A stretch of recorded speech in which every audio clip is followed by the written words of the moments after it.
Hello my friends and welcome back. It is Wednesday my dudes, it is hump day and the last day of the year. So happy last day of the 2025, and with this the 2025 season draws to a close, or whatever they say about this. I hear it all the time in Instagram when I scroll my reels.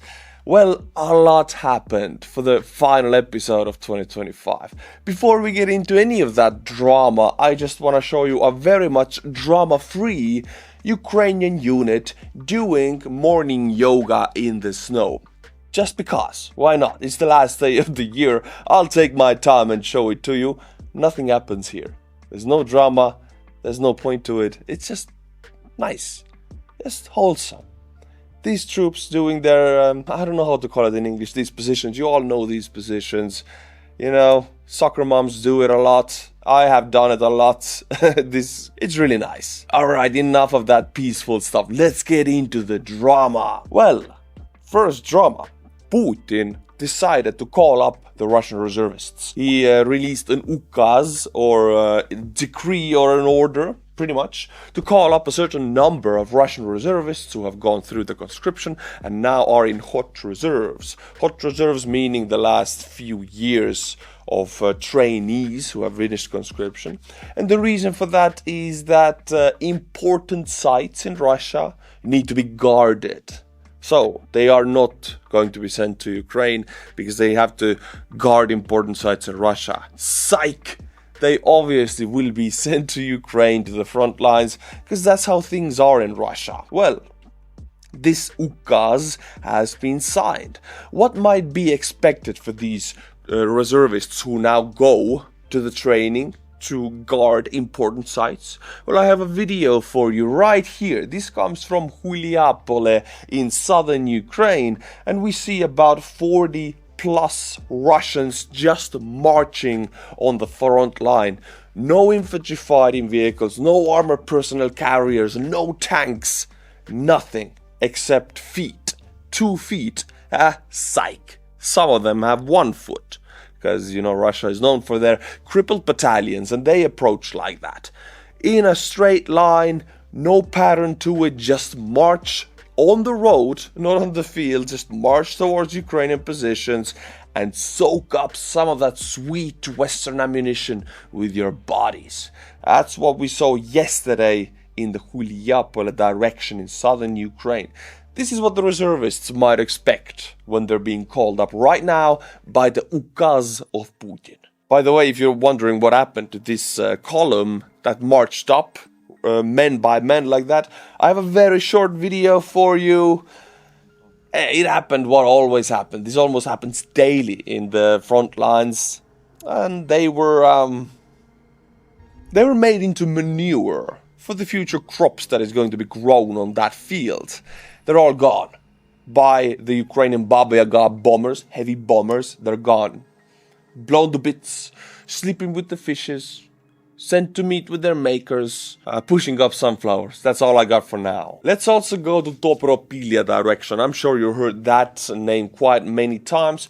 Another column attacked Ukrainian positions, but this time this specific column had ATVs. Look at these vehicles, right?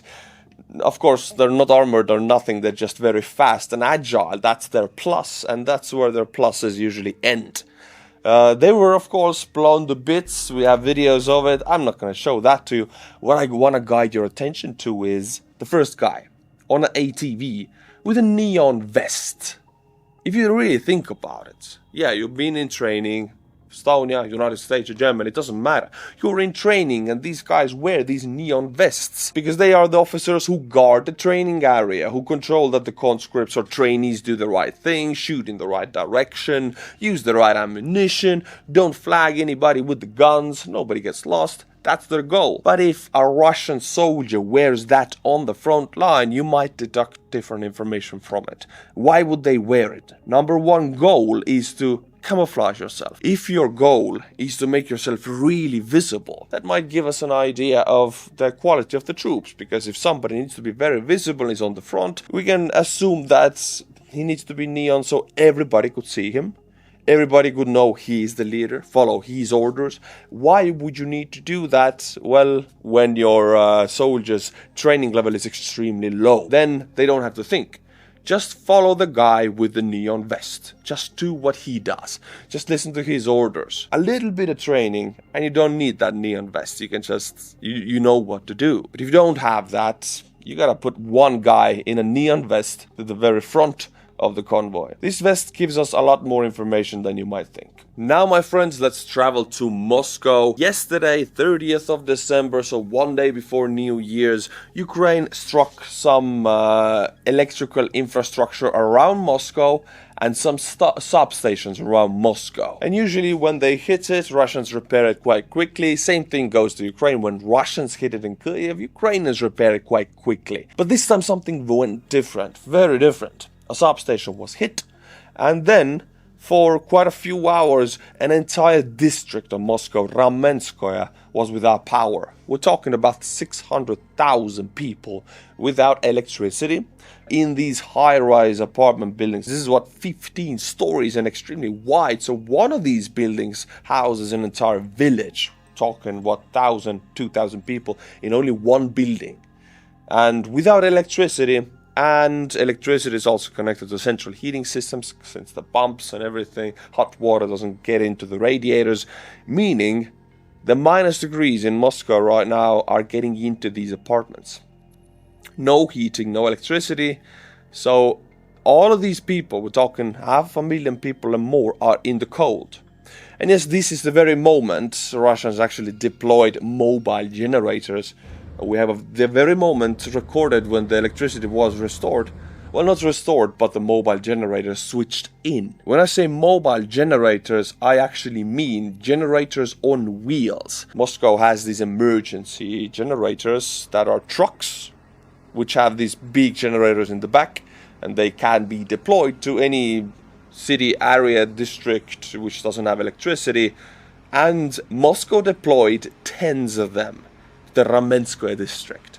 This means that the situation was pretty bad. I mean, Russians usually know that they repair it in Moscow quite fast. If they deploy these, we can deduct the information that they know that they cannot repair it fast. Otherwise, they wouldn't have sent these. So yeah, this attack, for some reason, took out the power for much longer than the Russians would have expected. So-called specialists from the company Rehi Moscow region have restored power supply to about 70% of the consumers in the southeast of Moscow region. Rehi claims that a blackout occurred as a result of an automatic shutdown at a 110 kilowatt substation. In addition, they also claim during an additional inspection at the substation, damage to high voltage equipment as a result of the legendary Russian short circuit was detected. It's funnily written. Here we can see these mobile generators at work. They are being brought in. Here some people are filming them.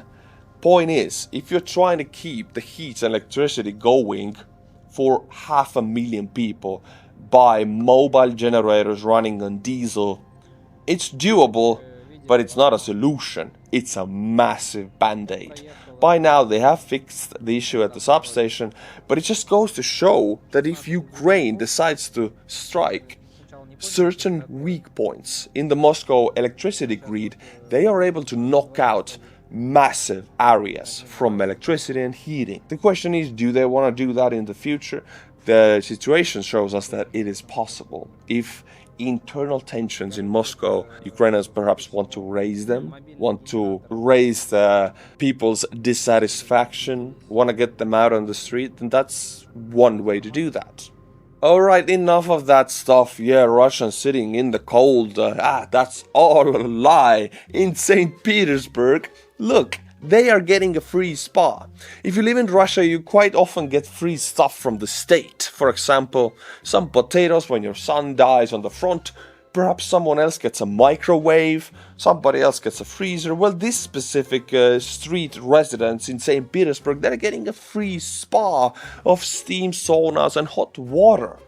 This entire car took a spa. Every winter when minus degrees hit, It's the fountain season in Russia, which means this old Soviet infrastructure piping laid in the 60s and 70s, which usually is the case, their life cycle is over, and now they go bada bing bada boom because of the pressure of freezing and heat, and fountains happen. Or, at a very rare instance, a free spa happens. Steam saunas all over the street. People walking through a free spa steam sauna in -degrees. By the way, the water is burning hot. People get burns. So this is the state's gift. Is the state giving back to the people. Free spa. Your son died at the front. Well, here is a free spa for you. And your car, by the way. Look at that car taking a bath. And on this very same topic, I bring to you a happy Russian couple saying to us why they love living in Russia. If you pay close attention, it's more like, we love living in Russia, but... And let's see. We are happy. We're glad to live in Russia. We definitely wouldn't want to live in another country. We like everything here. We're happy. We're proud. We like everything here. That's the important part. The only thing, okay, now we're getting to it. The only thing that worries us, of course, is our children and the war. No biggie, no biggie. At least when the sun dies, we're getting a new microwave. Or some potatoes. We wish it would all end already, because we worry about the boys. We have the son. We have a son. And for many years we've been struggling with gas. That's the only other problem. We're already listing 2 problems. Hey, I thought they love everything, but they don't like the war, they don't like the gas issue. There are problems with sewer systems and gas. Hey, now it's 3 issues. It's sewer systems also. I thought they loved living in Russia and they loved everything. That's the only thing that bothers us. I'd like to call Putin's direct line about it, but I'm not sure. Damn, is that shots taken at Putin? That's it, otherwise everything is basically fine. I mean, thank God the gas has been connected. But there are still problems with the sewer system. Ooh. So when you walk down the street, people dump everything right onto the road, and the stench. Now that's the 4th problem. We're getting the war, the gas, gasoline, you know, the shortage, the sewer system, and now the trash. People are trashing Russia because it's Russia. Do these people really love living in Russia? Do they hate it actually? And they learn to mask it behind these smiles, otherwise they would be institutionalized. Well, you tell me. Yes, that's the only downside. You already listed 4 major problems, very big problems.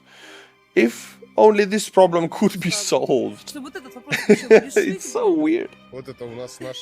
I'd like to call Putin, I'm sure he talked about, but I'm not sure. So it's all like, we have these massive issues in our state. But hey, I'm not, what do I know? I'm stupid citizen. I would like to call Putin directly, but I'm a stupid citizen. Hey, what do I know? I hate my country. Here are 4 massive issues wrong with my country. But we're really happy here. So that's the vibe you get from these Russians that make these interviews. They list these massive issues, and then they mask it with "I love my country." It's so strange. If you study the mindset, it's a weird psychological phenomenon that happens in the Russians' minds. But now, my friends, for the last time of 2025, I would like to mention some Buy Me a Coffee monthly members. These are the heroes of this channel and the heroes of 2025, since they kept the channel going when YouTube goes up and down. Buy Me a Coffee, very stable. We have Matt Nylander, then Mõnumõngel. Well, this 6 in Estonia represents usually Ö, which is the O with the wave on top. So it's Mõnumõngel, which I cannot translate because it's very strange in Estonian. Third one, Rebecca Harrington. Then we have Tark. In Estonia we say H, we just say like horse is hobune, O, hobune. Can you say try it? And finally, Gary Miller. Thank you to these guys and Mrs. also, if you have some women here. Thank you. And if you like my channel and wish to support, then Buy Me a Coffee link is in the description below. But now, my friends, some grimmer news for Ukrainian defense, specifically southern Ukraine, Huliapole. because about a week ago, Russians actually managed to capture one of Ukrainian battalion command points in Huliapole in the city. The Russian advance in the city has been really fast. In the last 2 weeks, they have advanced into over half of the city and broke the Ukrainian defense in this specific area. It has been really bad. Now the situation has been stabilized. Reinforcements from the Ukrainian side have been sent in. But the issue was that a command point of a battalion should never be captured in any situation. If it were to be captured, by that time all the papers and documents and everything should have been destroyed. This drama was that the command point was abandoned by the leading officers and the troops guarding it, leaving all of the documents, all of the plans and everything, personal belongings, passports of the soldiers, everything there. It's really bad.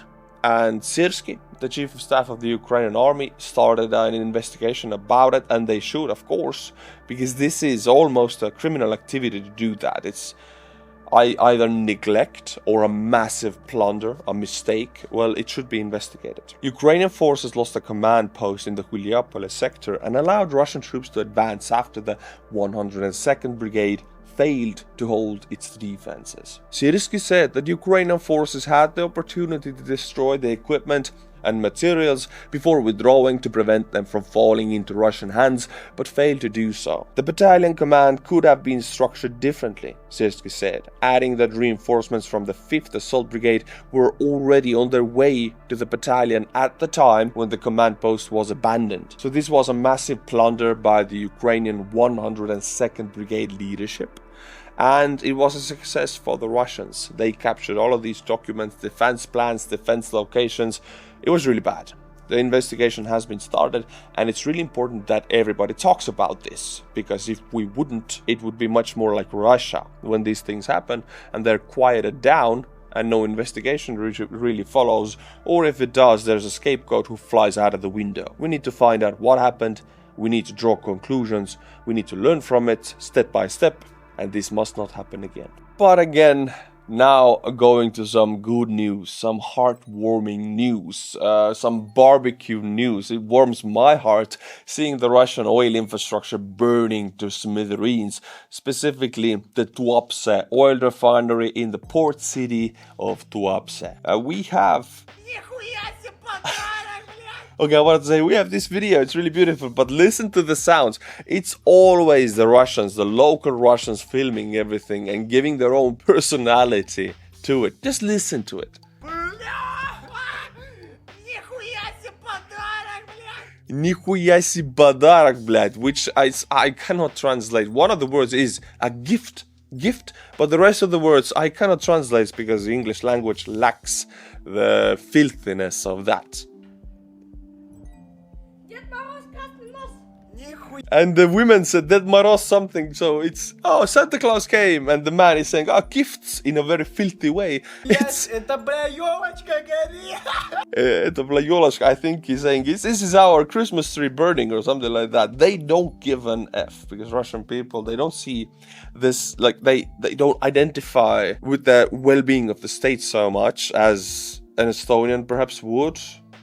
Connected more to the whole country's well-being. They only have this idea of an empire, but really if they see their own oil refineries burning, they laugh and make these monkey noises. Well, it was struck by Ukrainian drones. What specifically was hit? In this video we can see these 6 chimneys, which we can see from other photos of Tuapse oil refinery being these specific chimneys, being in this specific area. 6 chimneys right next to the distillation tower.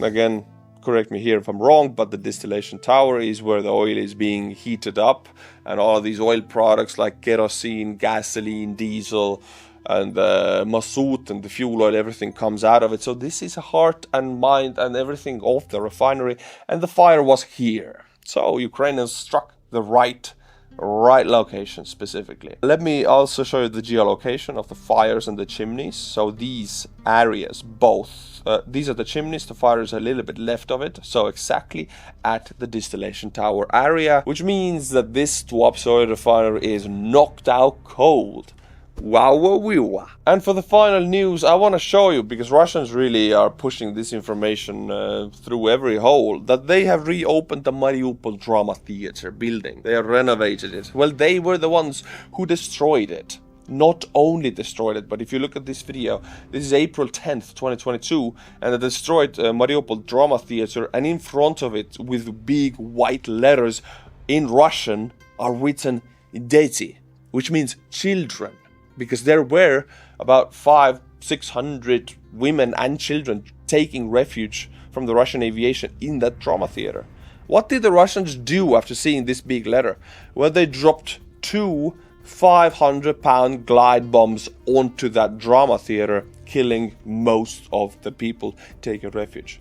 This drama theater, which has now been reopened and renovated by the Russians, literally was built on the bones of the Ukrainian children and women. I don't know what much to add to it, but this is it's an atrocity. It's horrible, and they will pay for it. The Ukrainians will not forget, and I'm making sure nobody in the West forgets. I know it's a little bit of a grim topic to end with, but I want to say happy last day, happy last hours of 2025. I cannot wish you yet happy New Year's, but happy last hours of it. Go and have fun, spend it with your family and friends, open a cold brewski. It's on me. I couldn't actually say that, because that would be very expensive. Have fun, my friends. Thank you for being with me in 2025. Thank you for being with Ukraine in 2025. They feel your support. The fact that you know what is going on there, and it turns out in conversations that they don't need to talk to a wall. They feel people know what's going on there. The empathy you have towards Ukrainian families, that's already a massive support. And you're making big waves in the West by just being acknowledgeable and perhaps pushing back somebody else's narrative if they open that up in a conversation. You already do waves with that, so well done. Until my next video, which will be next year. Nice. By the way, it will be on the 5th of January, not before. I will be in a spa before. I need to go to a spa. So, I will see you on the 5th of January, 2026. Be sure to be back. Until then, Slava Ukraini, and bye-bye.